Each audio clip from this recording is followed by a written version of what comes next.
Is God not working? You know what I mean? If like you find yourself depressed, God is always or working. any other mental issue. Yeah. I think this is such an interesting question. Father God, we thank you so much for just providing this opportunity to come together, to connect, to talk about such an important topic of the intersection of therapy and Christianity, and just asking provocative questions to help others kind of understand and know where to stand. I thank you for the mind and the execution of Josh and bringing this about. I pray that you speak through us, God, that you give us words of power and empowerment and elucidation and clarification for others, that they may be able to take this wisdom and activate it and apply it in their own lives. So we thank you. We love you. In Jesus' name I pray. Amen. Welcome to the Getting to the Truth podcast, where in a world full of noise, it's important that we have a truth to stand on. And today we're getting into the topic of therapy. Mm-hmm. All right. So in the past, as a believer in Christ, when I think about therapy, if I'm being honest, I feel like there's somewhat been a sense of like resistance from me.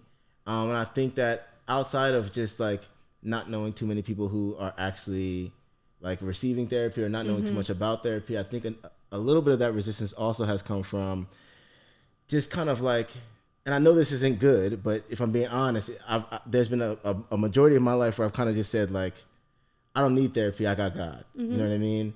And now that the conversation of therapy is being more normalized, I'm starting to rethink that. You know, I'm just starting to rethink it like, wait a minute, like, what is therapy again?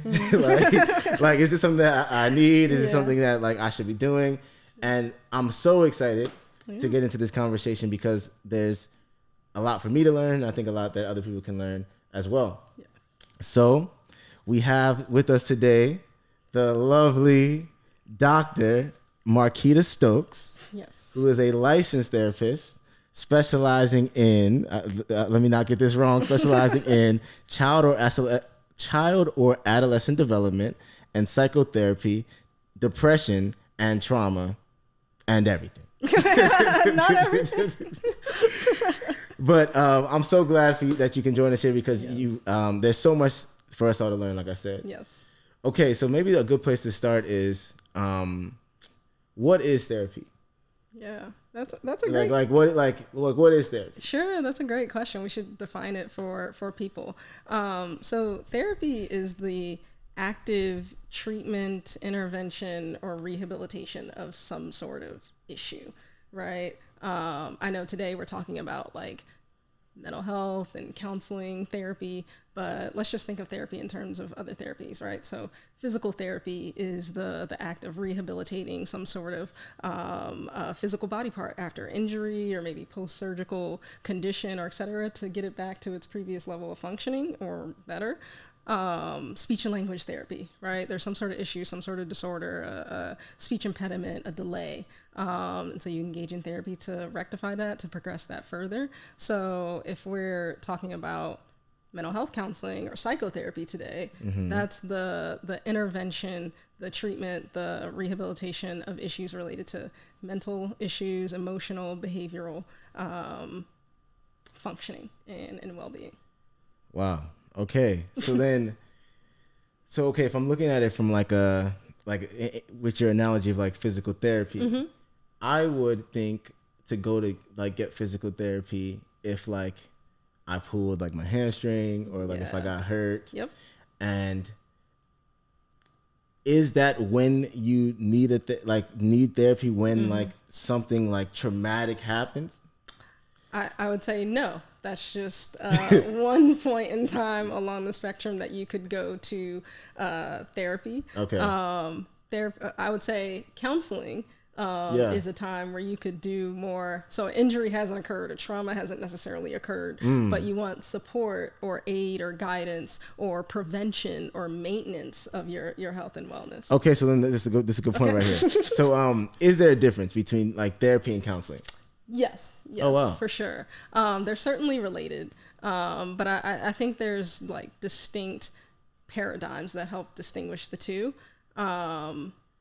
and I'll talk about counseling first, and then therapy, because therapy has aspects of counseling, but then it kind of extends beyond that. Okay. Right. So I think of three things. You know, what they are, what they do, and who does them. Right. So what they are, I would say counseling is for the purposes of maybe providing prevention or maintenance of like well-being, and just adding support, maybe learning a skill, maybe focusing on a particular problem, right? Like grief and loss counseling, substance abuse counseling, marital and family counseling, right? Somebody who enters, you know, premarital counseling, two people who are desiring to get married, they're not going into it being like, we couldn't be further from in love. Like, we have such like an injury in our relationship, right? No, they're just wanting to learn and maintain and learn how to grow, and make their relationship better, right? And so that counselor wants to provide them with tools, maybe give them some greater insights, maybe assess if there's a problem here or there to address. But therapy, there's going to be a significant assessment period, right, to figure out what's going on, to diagnose an issue, and then it's going to be not so much maintenance or prevention, but there's going to be intervention, right? It actually wants to like fix a problem, or problems, multiple. What they do, this is going to be, and it's kind of in the first part, but like counseling is going to be like problem area focused, right? It's going to be specific. It's going to be targeted. Therapy is actually wanting to focus on the individual as a whole. Okay. Across multiple domains, right? So you want to assess what is somebody's like emotional functioning and regulation ability. How are they doing at their job? How are they doing relationally? How are they doing mentally, right? Because the notion is there's some sort of issue that is causing like a disruption in their functioning. And so the whole notion of therapy is you want to identify like the patterns that are limiting them from functioning most optimally. And therapy is going to have aspects of counseling, but it's going to go further. And then who does them, right? You know, there is some delineation and distinction between the kinds of titles or degrees or specialty training that a counselor may have, right? Especially if they you know, they've taken like a certification or something in grief and loss specifically, or substance abuse, and then a therapist is going to have kind of a larger, broader training. Okay. And both are like doctors, like, or not necessarily. There's like, so I would say counseling and therapy is like a horizontal distinction, and then if we're talking about like titles and degrees, that's like vertical. Okay. There's you know, there's LMFTs, right? Licensed marriage and family counselors, or a licensed professional counselor versus, you know, or not versus, but just going up, you know, somebody with their PsyD or PhD, or a psychiatrist, a psychologist, etc. So it just adds so many layers. So there's a lot to talk about here. There's definitely a lot to talk about. Okay, well then, all right. So then, as a believer in Christ, right? Like, what role do you think therapy should play in our lives? Well, one, I think "should" is an interesting word. I don't know if it should play a role. I'd love to change that word to "can" or "could." And I would say the role that it can or could play is the role that anything else that we deem as beneficial to our health and wellness should play in our lives. Right? It's really it's there as a tool to be used in order to aid and support our overall health and wellness, right? Not meant to necessarily be, if we're talking about Christians, definitely not meant to be the be all end all mandatory. To our not mandatory. Definitely not meant to take the place or role of God, or to be to have anything to do with our salvation or sanctification, but something that we're seeing as a resource that God has placed in this earth, and that has gifted certain people with certain abilities to be able to help you in your walk as a Christian. Okay. So then I guess maybe a better question to ask then is like, how do you know like when you should see a therapist or you should see a counselor? Like, you know what I mean? Yeah. No, I think that's a great question. I I think it's never too early, because it doesn't, we talked about like counseling versus therapy. You don't necessarily have to go when there's been some sort of injury, right? Trauma, or I think I'm depressed now, let me go. I think my marriage and my family is falling apart, let me go. Well, I would say a person knows when it's probably a good time to go to therapy, or therapy is more needed, when they've done all that they could with all that they have, and things still aren't necessarily going right or as well as you want them to in your life, right?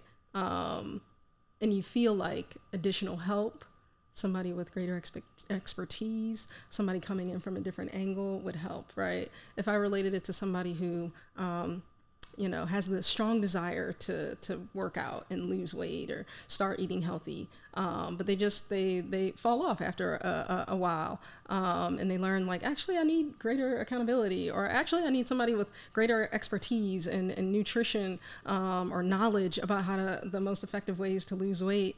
They may go seek out, a personal trainer or something, right? To enhance their efforts towards that goal. Not being able to manage stress well, right? Not having a sense of peace or joy or hope, right? Maybe you've fallen into a state of hopelessness, and that's not your norm. Whatever your baseline level is of functioning, and we know that we've lived with ourselves our whole lives, however long that has been, right? What our baseline is of emotional functioning. This is, I'm finding that I'm expressing my anger in damaging, self-sabotaging ways. The people that I'm in relationship with are pointing things out to me that I have no awareness and insight of, and they're ending. I'm losing people. I'm losing social connections, right? I'm struggling on my job. I'm tired for no reason, or I'm having trouble sleeping, right? I feel like people know when our lives are disrupted, right?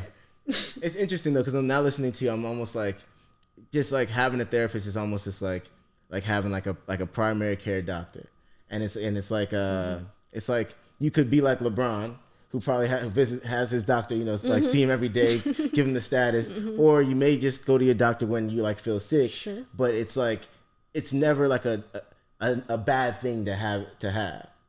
I don't think so. Okay. I think it's always there as a resource, as a resource and an enhancer. And then when things do get problematic or are overwhelming or traumatic, then it's there as an intervener and an advocate and a skill builder and a counselor. Yeah. So we're gonna get into it, but so what would you say is the positive result of like therapy? So like what are some realistic expectations that somebody could have from seeing like a counselor or a therapist? That is a great question.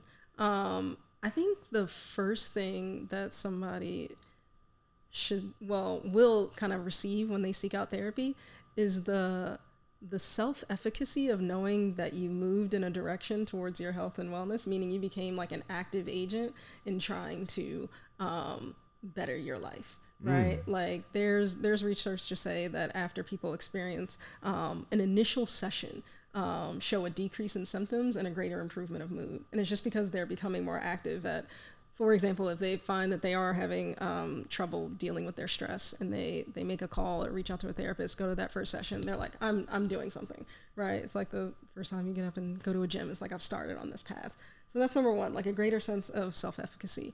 I think another thing is to have like an objective person outside of you listening to you, hearing your story, kind of putting the pieces together of your life or whatever particular issues or problems that you came in with, and to elucidate certain underlying patterns of not only the what, because a lot of people are familiar with the what, that's what brings them to therapy, but the why, or how it developed, and then how we can unravel it into a better, healthier pattern, right? To think differently about yoose,lf, to have your thoughts about yourself align with the behaviors that you're engaging in, right? And to experience that sense of strength. That those are the things that I would say to somebody. And then the last outcome is that you actually start to function better in whatever, areas or domains of life that were disrupted.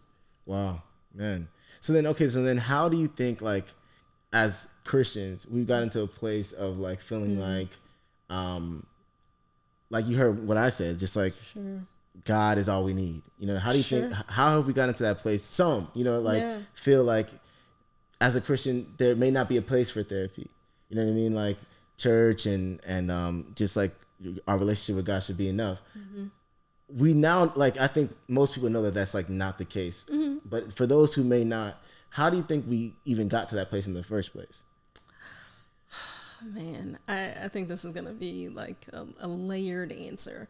And I think I want to start here, and I want to give Christians, the church, a little latitude and a little empathy of I think I know some part of the heart that people are coming from when they say that, because there is some truth in God is all we need, right? Yeah, no, yeah. I mean, there's a lot of truth in that. Like, he's the maker and creator of all of this, and even ourselves, right? Yeah. And at the end of the day, anything is possible with him, and he's sovereign, and so he's in control of everything.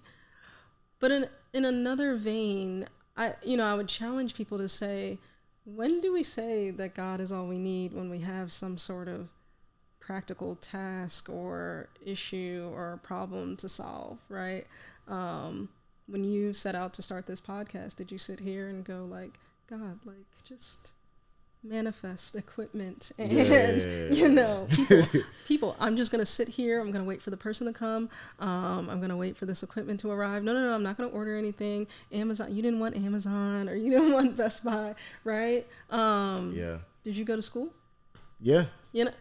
So like, I see what you're saying. It's almost like saying like, God works through people, you know what I mean? And it's like, he works through the world that he provided, like resources, people, places, like minds, creation.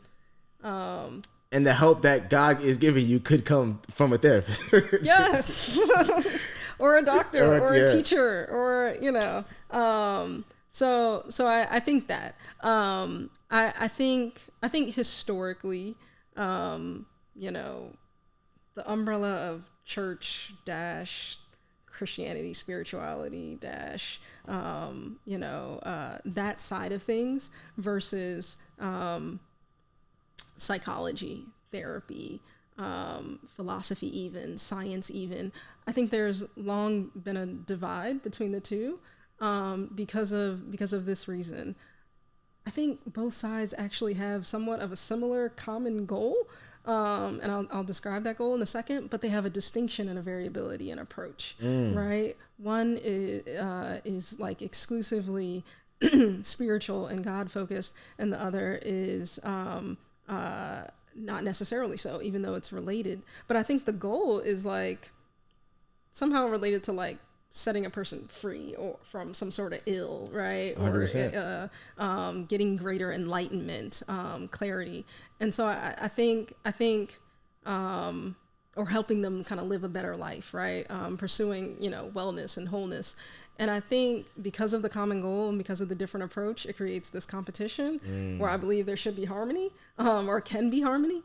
And so I think that's an underlying reason of why some of this dissension has arose. And I think the church is like, we have got the market cornered on all things about being a better human and living a better life, a healthy life. And I just don't know if that's the case. I feel you. And it's like, basically, like, it almost sounds like the church shouldn't feel threatened by like the practical like solutions, and the practical shouldn't feel threatened about the faith-based solutions. And like the marriage, they're everything's needed. Everything. We need everybody. 100%. So then what are your thoughts about, because I'm sure you've heard like people say like, just pray about it, or just like just have faith. Sure. You know what I mean? Sure. And like, what are your thoughts about like when like you see those type of things like used as like bandages over issues? Yeah, I my first thought is that I think it's so incomplete. Right? It is so incomplete. I think if we think about the heart and character of God or the life of Jesus, when have we ever known him to just like stop at that? Yeah. Right. To just, somebody struggling with an issue and he's just like, I already told you to pray, right? Pray, have more faith, etc. Right? I think about like Thomas, who's like, unless I see the Jesus's hands and feet, like I will not believe. And that's a good example. It's not like God was like, well, then I guess you're not going to believe then, Thomas. Like you're a whole disciple and you don't believe yet. Like that. I was reading it, like not knowing what Jesus was about to say next. I almost felt like he might have hit him with that too. Like that's not what happened, right? Yeah. Like God knows our hearts. He knows what we struggle with. And he showed up, walked through a door and everything and, showed him and Thomas believed. He's like, my Lord and my God. Right. And so God knows how to meet us, where we are. And I think when a person is just saying like, just pray about it, or, you should have more faith, and then to not like offer any more than that is just really incomplete. Yeah. I think about, I think it's Philippians 4:8, where God is like, do not be anxious for anything, but in everything, prayer and supplication. And then he doesn't end there.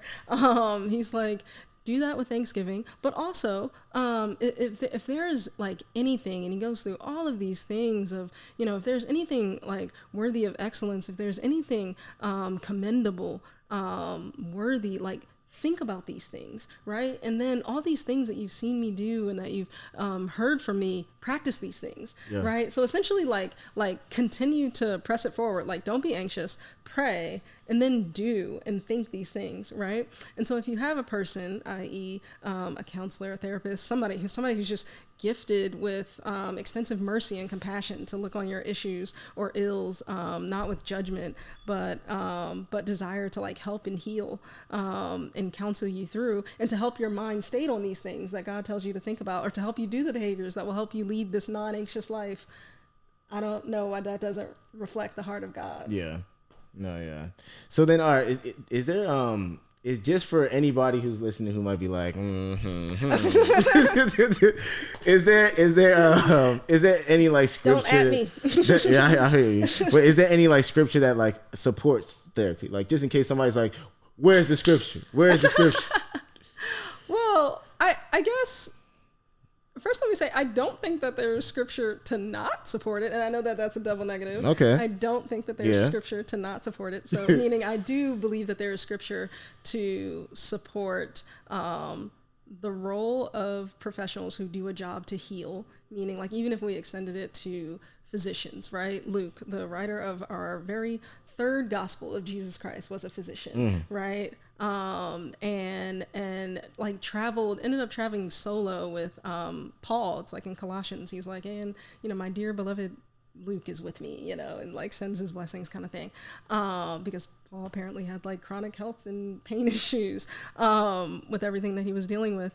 And so I think that's one. That God empowers people not just for, their discipleship and evangelism, but also to do their jobs to help people heal. But I think there's so many scriptures going back to like the heart and character of God that is after our heart and our minds and our souls and our spirits, essentially like our inner, right? So, I mean, if you want scriptures, I can like reference and walk through. No, but you're doing that now. Professorial way. I think a couple of things. Proverbs 23:7 says, "As a man thinketh in his heart, so is he." So I think it's important to know that what you think or what you allow yourself to continually think is what you will believe, and what you will believe is what you will become. Right? And God is in ultimate control of who we become, but does that mean that he doesn't work through human beings to kind of bring that purpose about?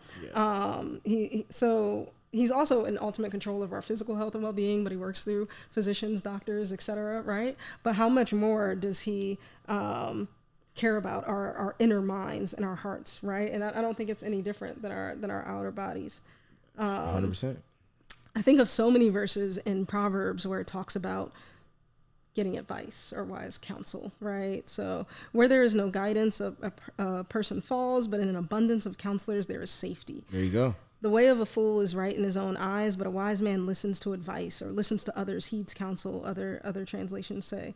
There we go. Whoever walks with the wise becomes wise, but the companion of fools will suffer harm or get in trouble or be destroyed, other translations say. So let's think about this.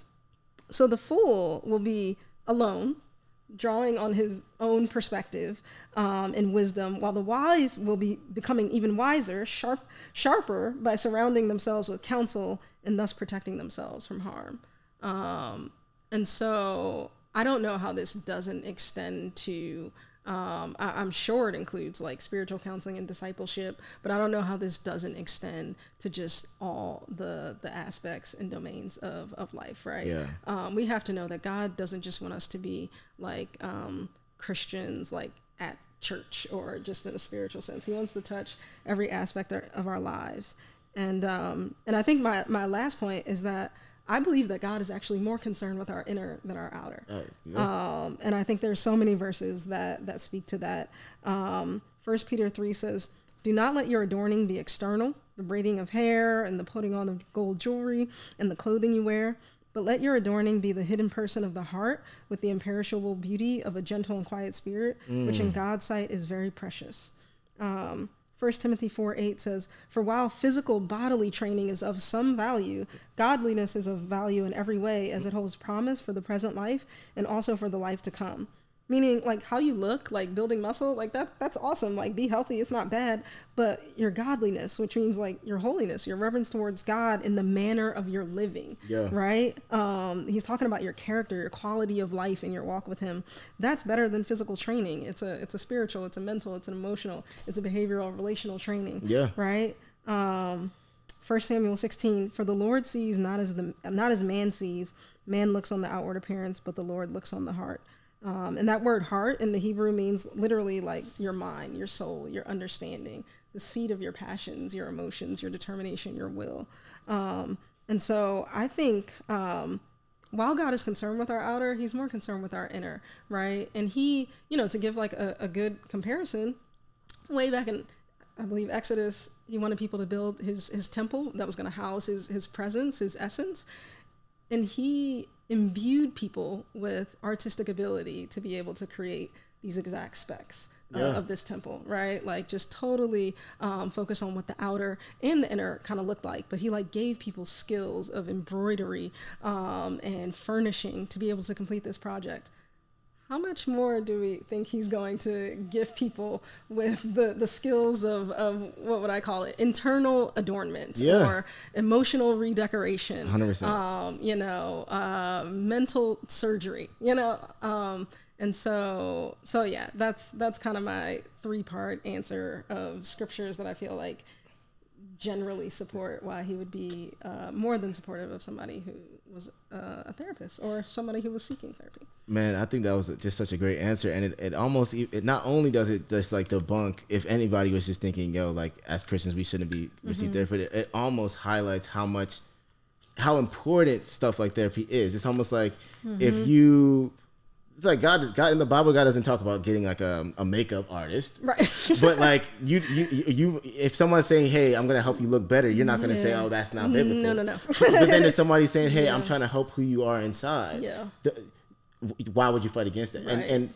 of course, like it explains in the Bible, who you are internally is more important than who you are externally. So then, more and more emphasizing like the importance of things like that. That's so true. And the more I think about it, when I hear you speak so if the inner is more important, you ask the question of why do I think this divide has developed between kind of Christianity and therapy?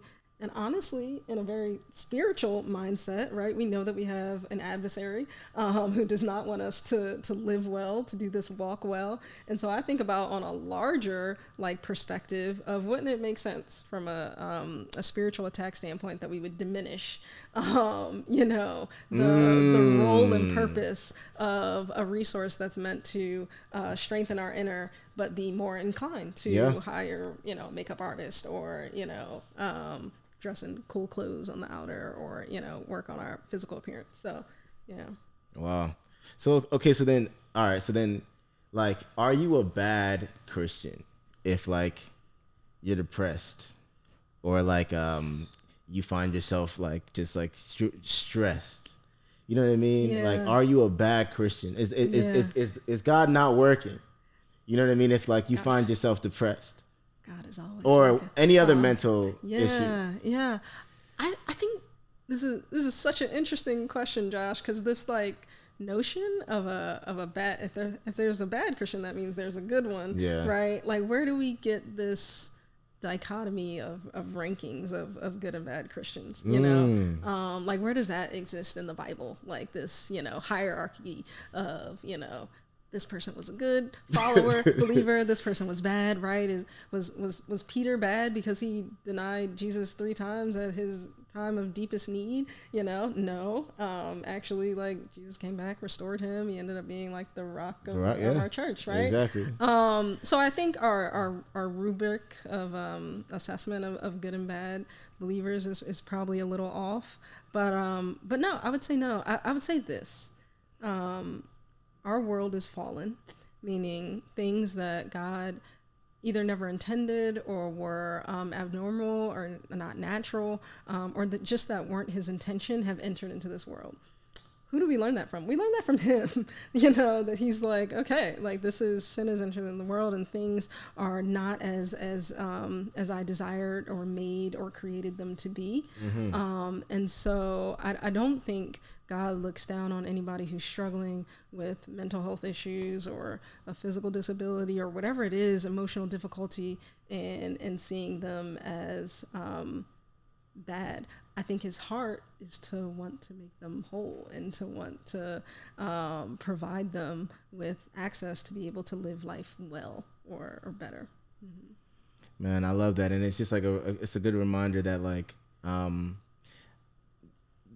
being a believer in Christ is a walk. Yes. And it's not like it's a journey. I just accepted God and I'm a whole new person instantly. Yeah. Like it's kind of like you've connected with your maker. Yeah. You know, your eternity. Start, yes, really. It's really just it's a start. You know what I mean? You secured your eternity. Yes. But with that being said, there's still however many years of like doing things, you know, a certain way that's going to take a good amount of time. Sure. Change takes time. Yes. Change takes time. Yes. And having someone like a therapist or somebody like a counselor, somebody who can play that role, can really help that process. Sure. And that walk a lot. Sure. Because they're, like you said, it's almost like having someone professionally dissect your way of thinking, your way of moving, and just like an outside opinion, because we have blind spots. Sure. You know what I mean? Like as we've never been out of our body to see ourselves, and a second opinion, or like you said, that many counselors can serve as a blessing. Sure. So it just makes me think about just like how like you can read like a commandment in the Bible, like have faith. You know what I mean? Or like, I don't know, like, just like, believe, be strong, be of good courage. You know what I mean? And like, hearing you talk, I'm just like, a therapist could really help instill that word in you. You know what I mean? But like, by like helping you realize certain things, help you see yourself in a better light, and things like that. Say you actually had like you had a therapist. How do you know you have a good therapist, or like you're like it's going the way it should? Yeah. I think that's a great question. I think therapy first and foremost should feel like a safe, comfortable space, right, for you to show up authentically and completely as you are.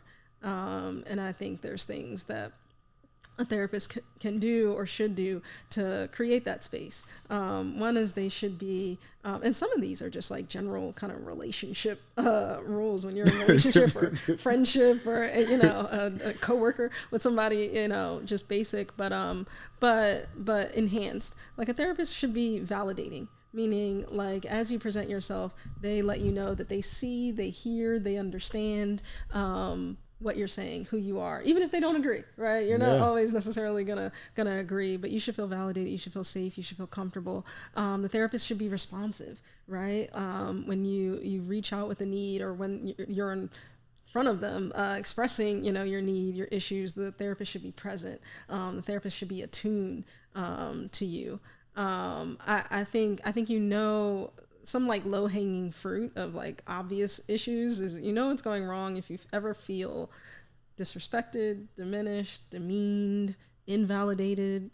There's been an inappropriate expression or situation that that the therapist has kind of invited you into, or an insensitive comment, that would be super problematic, right?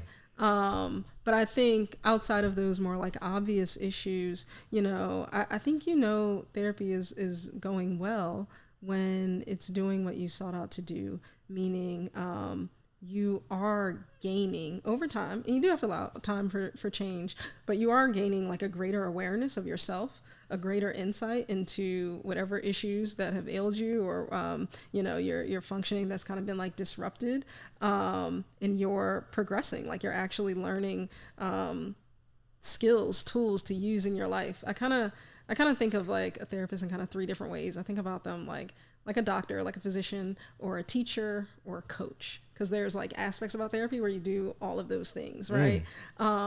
And so we go to a doctor because they have a certain area of like knowledge and expertise in a particular area, right? And so I feel like that should be evident. And a person who's seeking out therapy should ask like their therapist, like, do you have experience working with this, this population, this race, ethnicity, this issue, depression, anxiety, trauma, and let them respond to you. And you test that, right? And you hear how they present themselves. A teacher, right? Their job is to educate, to inform you of knowledge that you can then use and apply, right? So maybe the therapist, you're like, check, they have like expertise in this area, but maybe they don't like express or communicate things in a way that allows you to access the curriculum, like it's just like, woo, like going way over your head, or you feel like they're missing what you're saying, right? And so they're not being a great like teacher. And then like a coach, right? Like they have the expertise, they know their sport, they're communicating fine, but you've been on this team for like 6 months and you're like, coach, I'm in the same place I like now as when I started. Like I have no, I have no more skills than when I first began. So you're just not like progressing in your functioning. And I would say, you would be more than well within your reason to kind of dip or find someone else. But that would be the ways that it's going well. So then, okay, so when selecting a therapist, like as a believer, do you think that like you need a Christian therapist, or just like as a general therapist? Okay.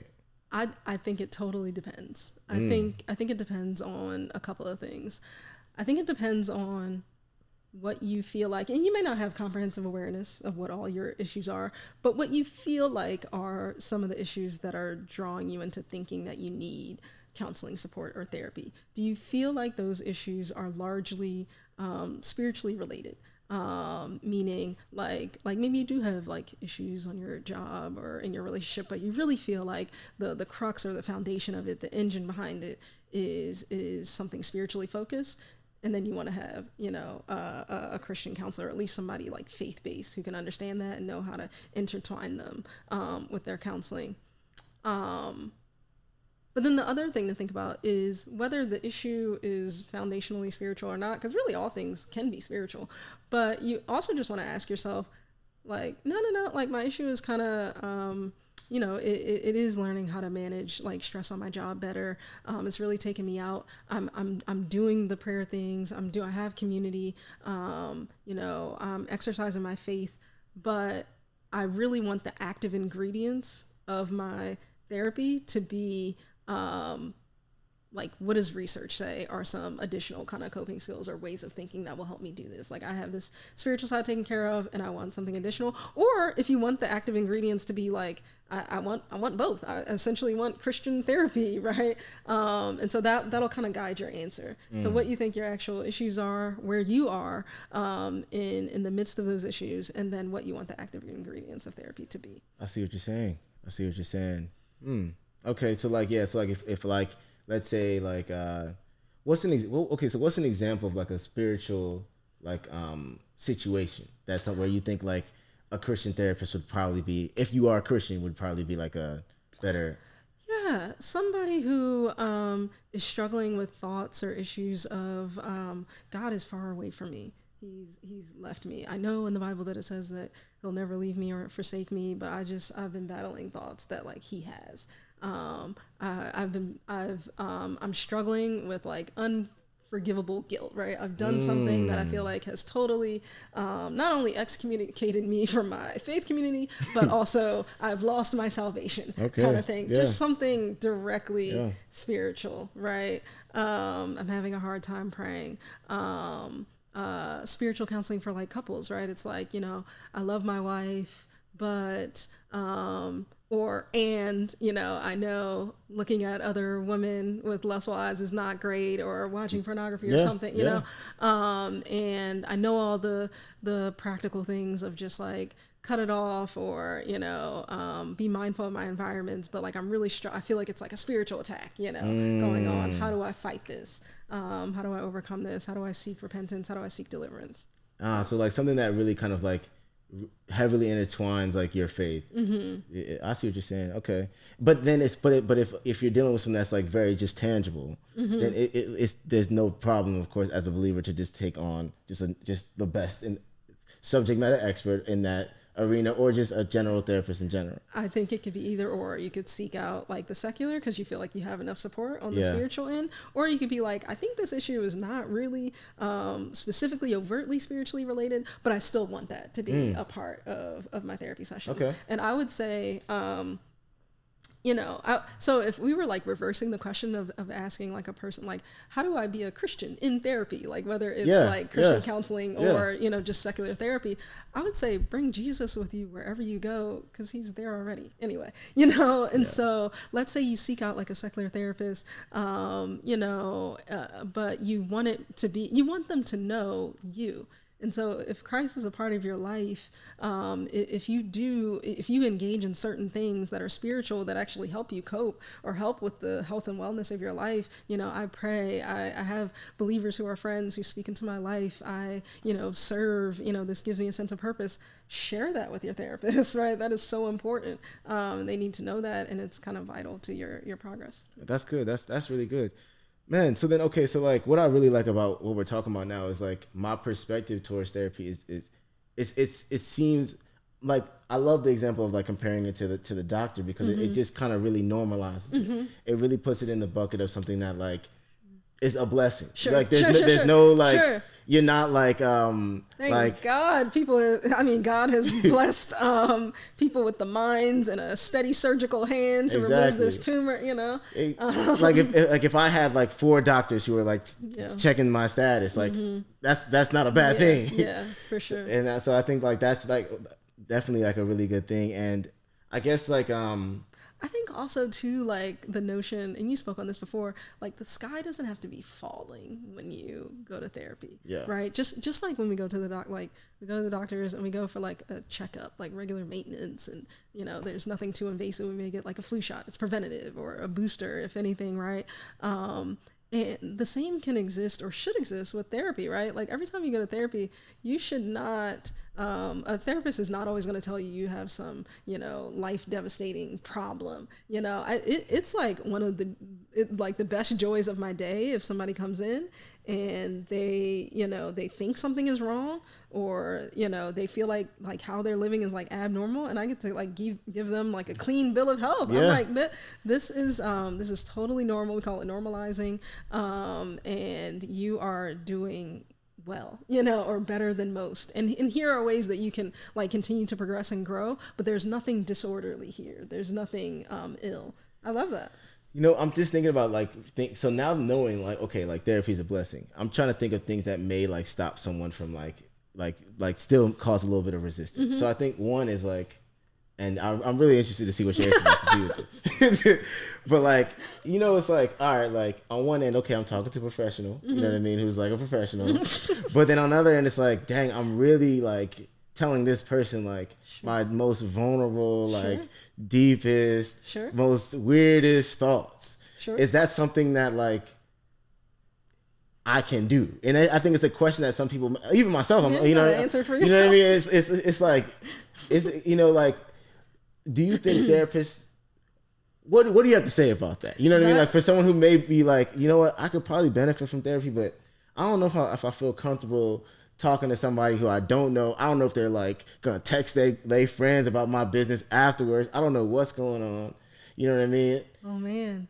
If they did, you should report them to the board, whatever ethical board that they are a part of. That's why it's important to see like a licensed provider. Like we have regulations, right? Like we have to keep everything confidential. If it doesn't have to do with something of a safety, you know, or harm nature, abuse nature, we can't talk to anybody about anything, right? Yeah. But I'm laughing because I'm thinking about a friend of mine she is a therapist. Yeah. And she was telling me she was going to therapy, and she knows exactly what therapists are doing when you go the first couple of times. They're trying to build a rapport, they're trying to get to know you.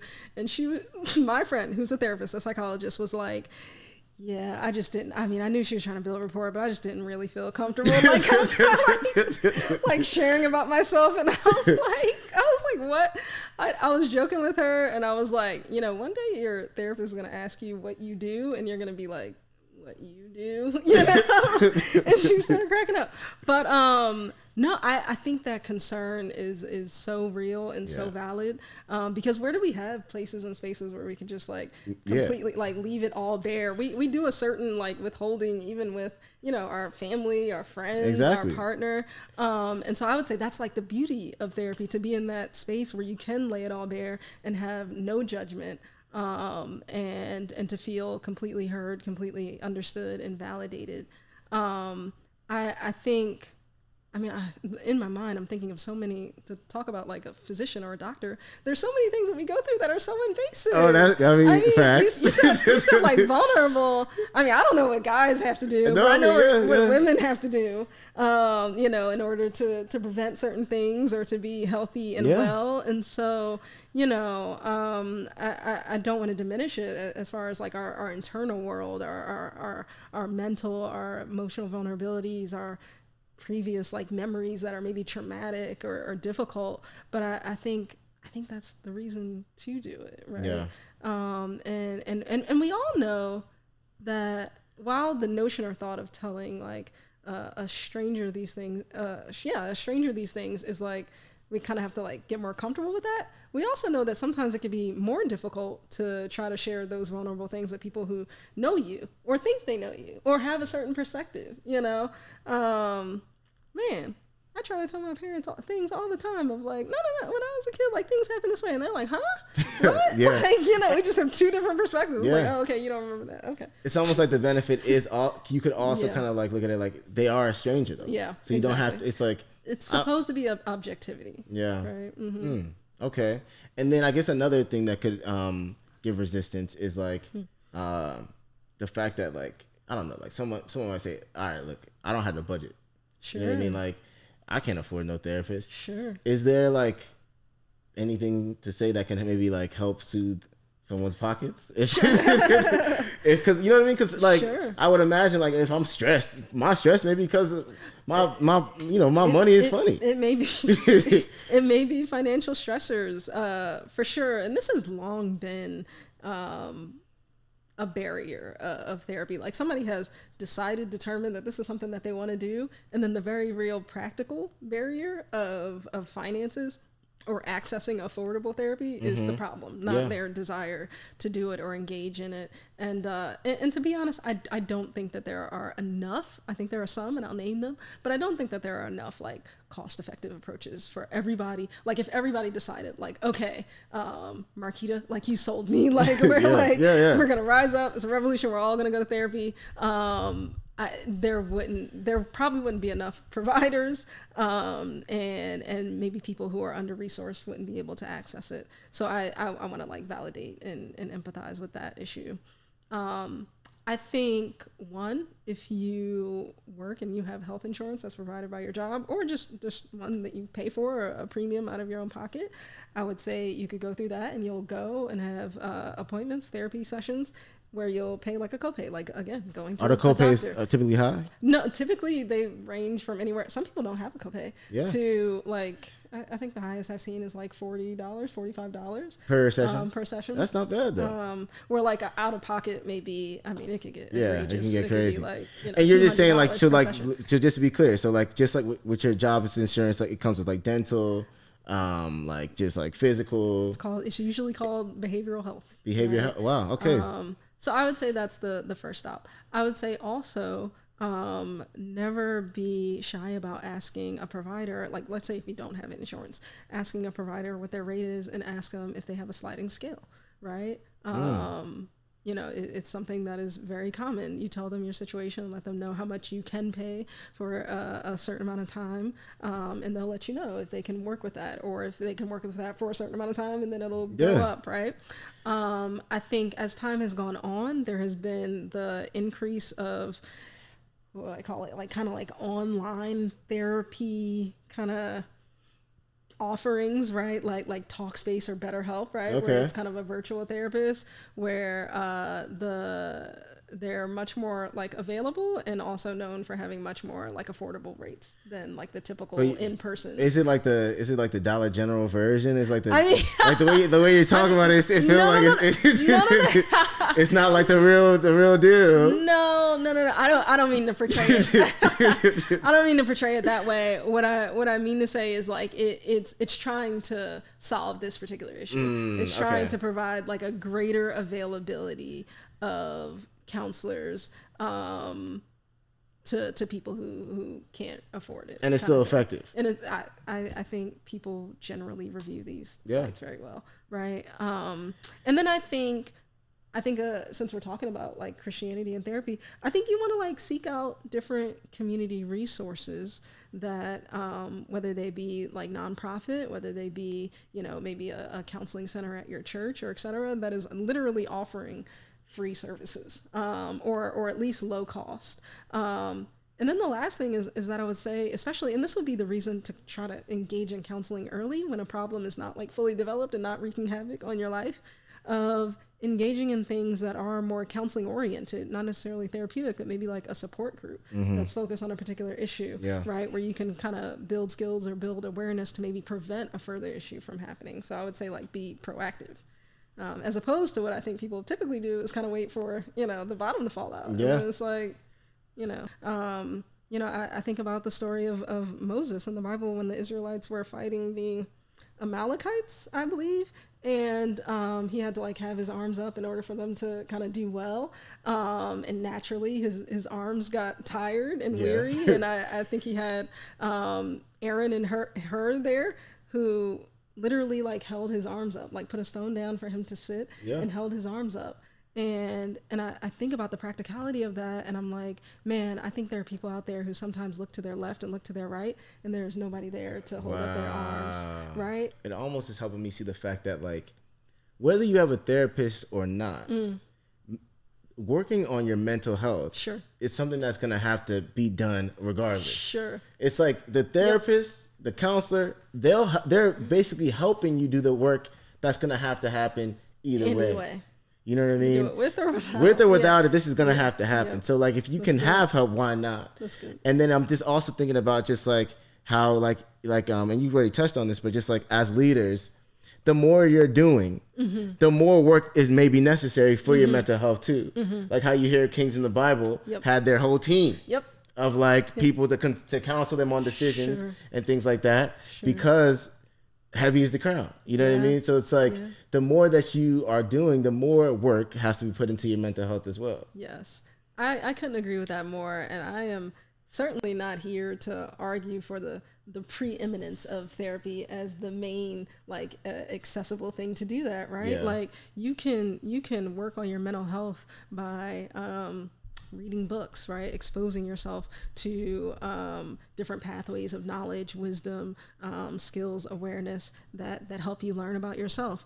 I think you can look at and observe other people's lives and you feel like they're living life well, like they're really healthy. Like, man, they just experienced this like crazy stressor, you know, got diagnosed with cancer, and they're like, you know, powering through it and also giving thanks to God. And you know, how could they do that? I think of Job, right? Who went through a great ordeal, and not because it was a spiritual issue. You know, we learned from the beginning, like God favored him. Like he, you know, he was probably talking about the ranking of Christians, you know, and believers. He's probably like he's up there. And yet and still, I mean, he had like companions who proved, you know, less than helpful. Sure. But there was no, back to your question of like, is God like angry at us when we're depressed, or are we a bad Christian? It's like, you know, like he knows that that's going to happen, and what he wants is for us to not only seek him out, and so therapy is not preeminent, but he is preeminent. But he also wants us to be restored. He wants us to be whole. He wants us to be well. He doesn't want us to stay in a place of, you know, depression or despair, and that's what he did in Job's life. So I just thought of another a thing that kind of I was gonna say, so it's not just like spiritual people that have this barrier to therapy.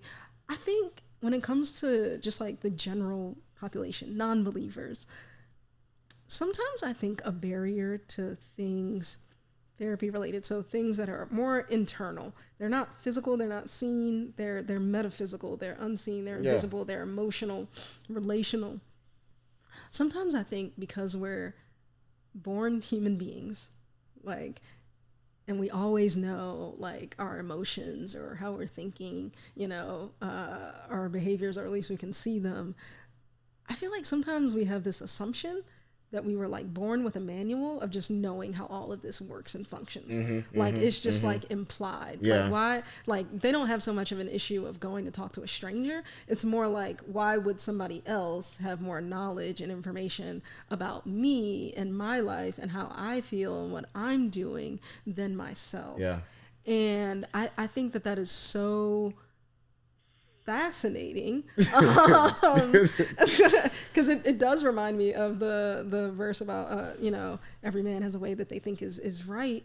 But I think just because we are human beings does not mean we have all knowledge and awareness of how to be, you know, human. And somehow we totally give up our expertise about, so we always have physical bodies, you know, but if I were to grow a tumor, I have yet to meet a person who's like, no, I got, you know, I mean, just like slice this thing off, it's all better, cancer cells, what is that? You know, we will gladly go to a physician, a surgeon to do that. You know, we own cars, but like if it breaks down, I might know how to change oil, but like I'm gonna take it to a mechanic, like, you know what I mean, like somebody specialized in that field. Like we have no problem doing that. But I think there's something when it comes to our mind, when it comes to our hearts, our emotions, even relationships. Oh my, like I have a story. So my brother has a son, my nephew, and you know, like we hold parenting so close, like to our chest, right? And he did something or talked to my nephew in a certain way, and I was just like giving him advice. I didn't come for his neck or anything like that. Just giving him advice, and he was like, "What?" He like bristled. He's like, "Whoa!" Like, don't tell me how to raise my kids. Don't tell me how to raise my kids. Don't tell me how to parent my son, Peter.